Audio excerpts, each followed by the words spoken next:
நண்பர்களுக்கு வணக்கம். இப்போ நம்ம கேரட் அல்வா வந்து எப்படி செய்யறதுன்னு பார்க்கலாம். இதுக்கு தேவையான பொருள்கள் வந்து என்னென்னு பார்த்துடலாம். நான் ஒரு 4 கேரட் வந்து பொடிசாக வந்து சீவி வச்சுருக்கேன். பால் வந்துட்டு 400 பால் எடுத்து வச்சுருக்கேன்.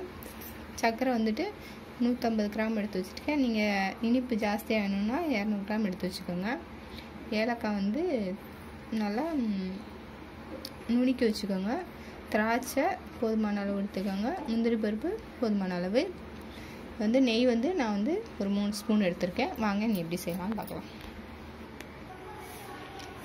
இப்போ வந்து நெய் வந்து சேர்த்துடலாம். இதிலே வந்துட்டு திராட்சை முந்திரியை வந்து வறுத்துடலாம்.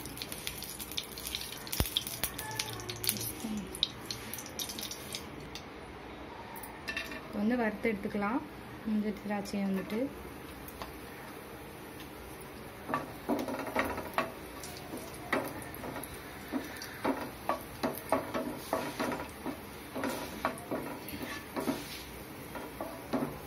திராட்சை வந்து உங்களுக்கு வந்துட்டு பப்புள்ஸ் மாதிரி வரும். அப்போ வந்துட்டு எடுத்துருங்க. இப்போ இதுலேயே கேரட் வந்து சேர்த்துடலாம்.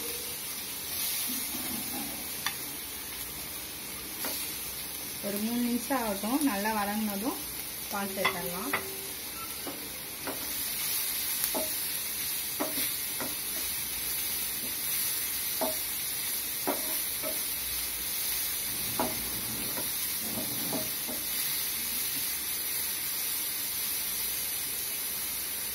வெயிட் பண்ணலாம் ஃப்ரெண்ட்ஸ். பாருங்கள் ஃப்ரெண்ட்ஸ், ஒரு 3 நிமிஷத்துலேயே உங்களுக்கு வந்துட்டு நல்லாவே வதங்கிடும். இப்போ வந்துட்டு பால் சேர்த்துக்கலாம்.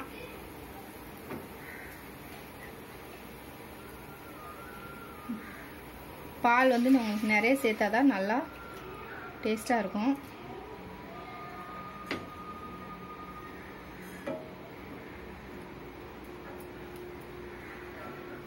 நீங்கள் இது கூடயே ஏலக்காவும் சேர்த்துக்கோங்க.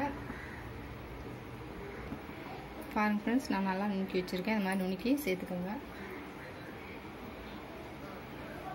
இப்போ வந்துட்டு மூடி வச்சிடலாம்.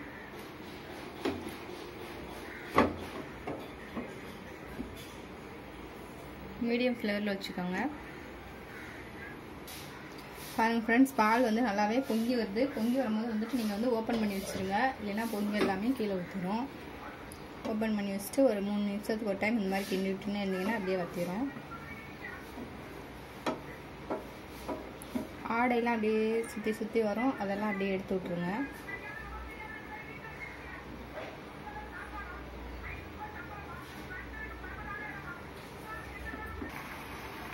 பாருங்கள் ஃப்ரெண்ட்ஸ், இந்த மாதிரி வந்துடும்.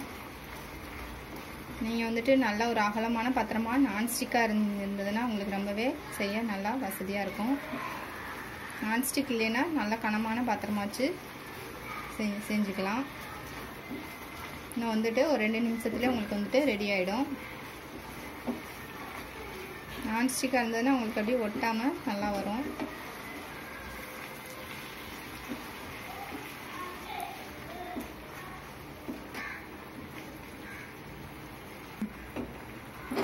இப்போ வந்துட்டு சர்க்கரை சேர்த்துடலாம்.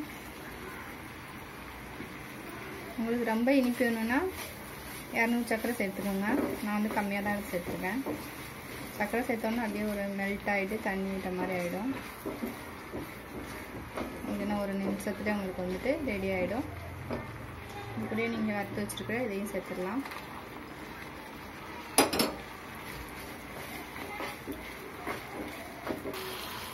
பாருங்க ஃப்ரெண்ட்ஸ், நல்லாவே வந்துடுச்சு. நீங்கள் இப்படி கிண்டி விடும் போது கரண்டி வந்து வெளியே எடுக்காமல் கிண்டி விட்டுக்கிட்டே இருந்தீங்கன்னா பால் வந்து வெளியே பொங்கி வராமல் இருக்கும். கரண்டியை வந்து வெளியே எடுக்காதீங்க. அப்படியே கடாயில் வச்சுருங்க.